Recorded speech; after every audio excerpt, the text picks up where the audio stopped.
Cerita ini adalah cerita nyataku ketika pertama kali mendaki gunung, atau yang biasa disebut pendaki pemula. Namaku Adi. Umurku 21 tahun, aku berasal dari kota Pemalang. Aku mendaki satu kelompok berisikan 4 orang, yaitu aku, Dani, Ali, dan Sofyan. Tanggal 16 Agustus pukul 3 sore, mereka mulai datang ke rumahku untuk mempersiapkan kebutuhan mendaki. Jam 4, kita mulai menuju base camp di Bambangan. Sialnya, di pertengahan jalan, ban motor kami bocor, sehingga kita berhenti sejenak. Singkat cerita, kami sampai di base camp Gunung Slamet pukul 18:30. Kami pun langsung mengisi formulir dan mengecek kembali peralatan di dalam tas. Pukul 19:00, aku dan kawan-kawan mulai menuju ke pos 1. Karena kondisi sudah gelap dan gerimis, kami jalan pelan-pelan. Pukul 20:30, aku sampai di pos 1. Kami pun istirahat sejenak sambil ngobrol. "Dan, mana nih rokok?" tanya Ali. "Siap, Dan. Rokok 1 batang aja ya, habis itu kita lanjut jalan." "Iyalah, biar kita cepet sampai atas." Singkat cerita, kami pun melanjutkan pendakian menuju puncak. Dan pukul 22:30, tak terasa kami sampai di pos 4. Disinilah awal mula keanehan itu. "Woi, gue capek banget.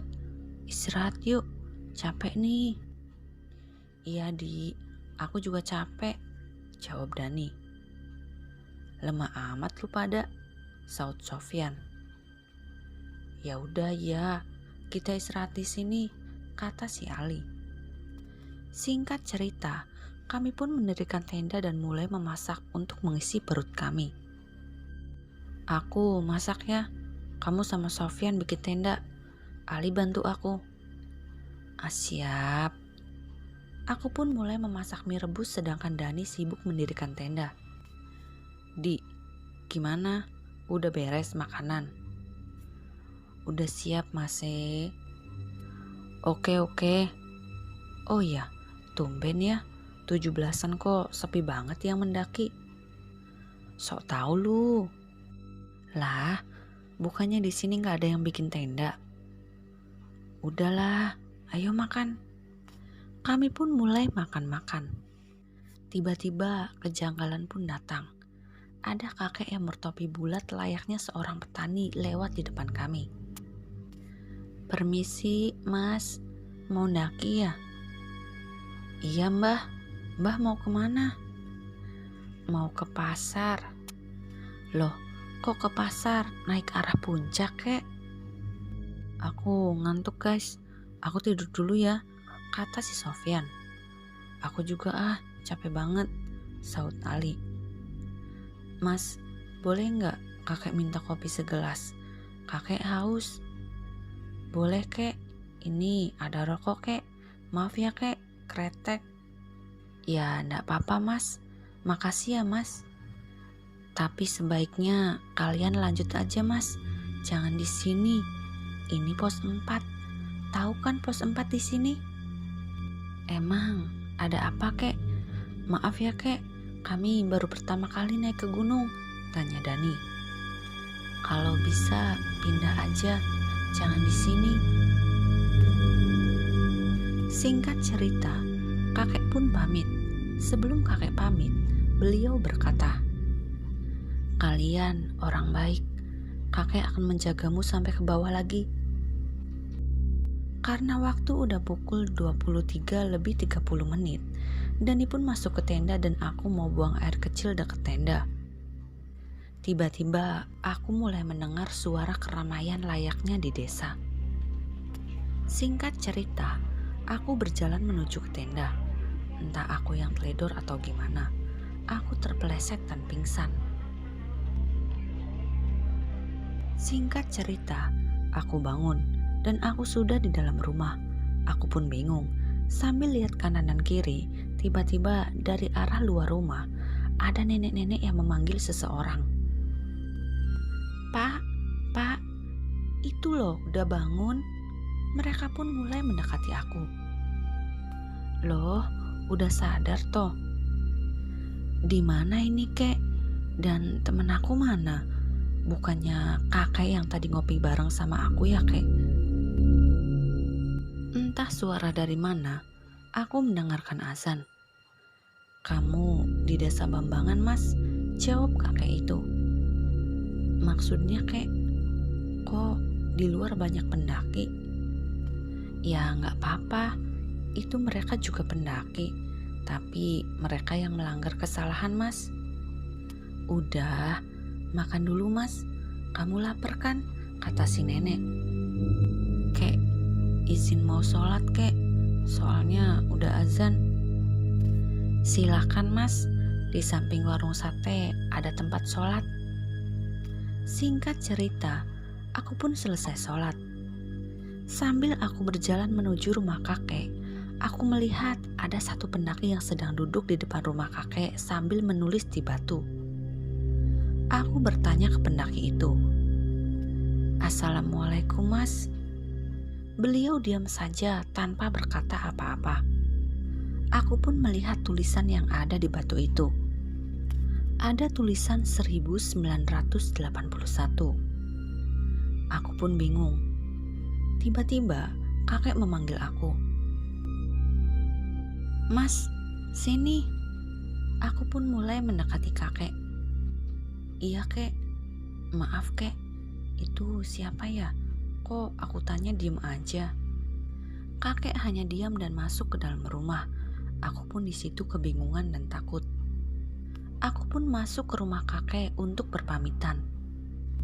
"Kek, maaf. Aku mau pamit pulang, Kek."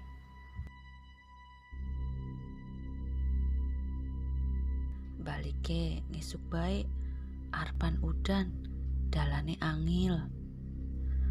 "Enggak, Nek. Udah sore, takut dicariin."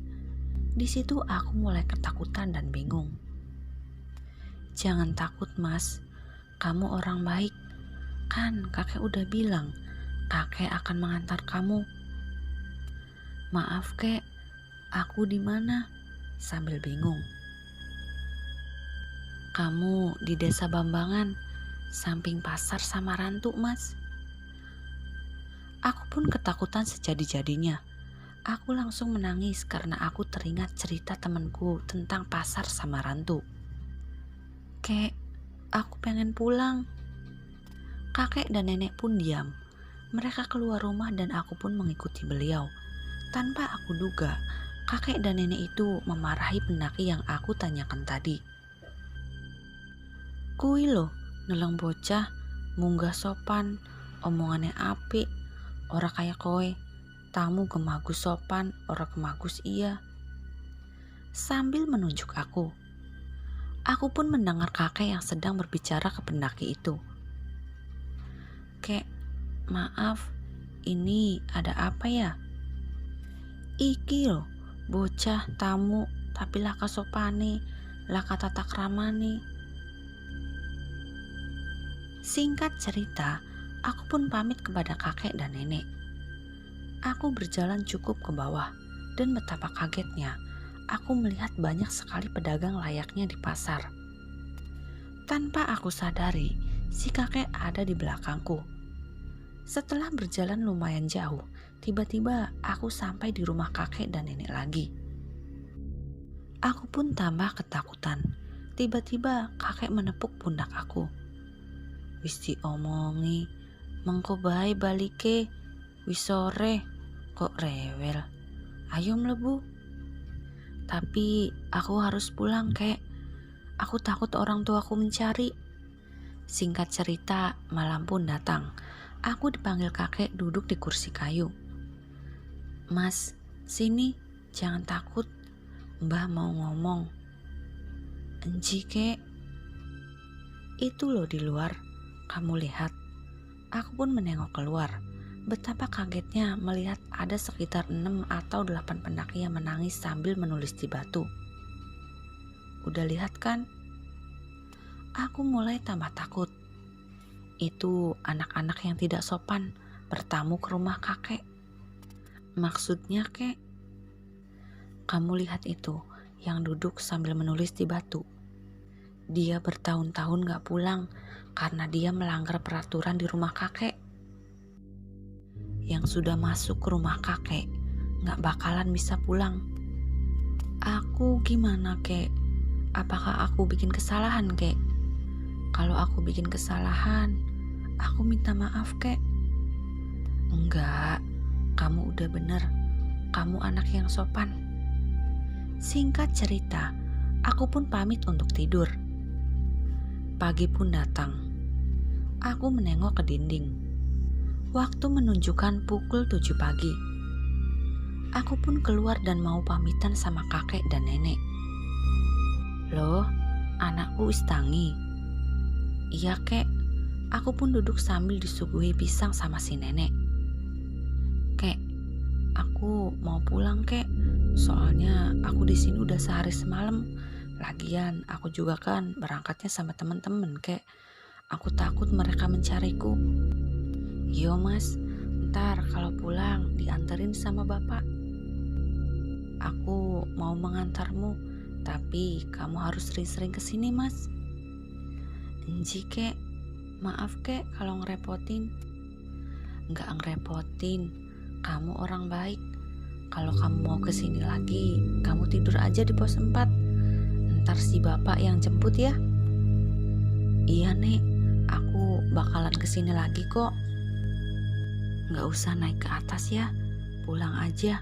Kapan-kapan aja kalau ke atas.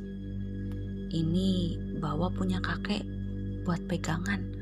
Ada batu 1. Kalau kamu ndaki lagi, bawa aja ya. Ntar mereka tahu kok batu ini dari mana. Singkat cerita, aku jalan menuju keluar rumah dan aku jatuh langsung gak sadar. Aku pun sadar kembali setelah terpeleset tadi. Aku pun langsung lari ke tenda membangunkan teman-teman.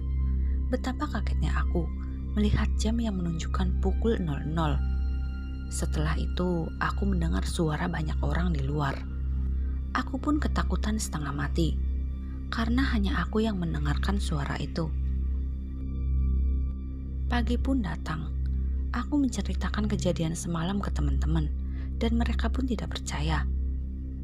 Singkat cerita, aku dan teman-teman memutuskan untuk tidak melanjutkan pendakian, karena logistik kita tinggal sedikit. Kami pun sampai di pos Bambangan lagi. Setelah aku sampai, aku mendengar suara yang entah dari mana datangnya. Mas, kesini lagi ya.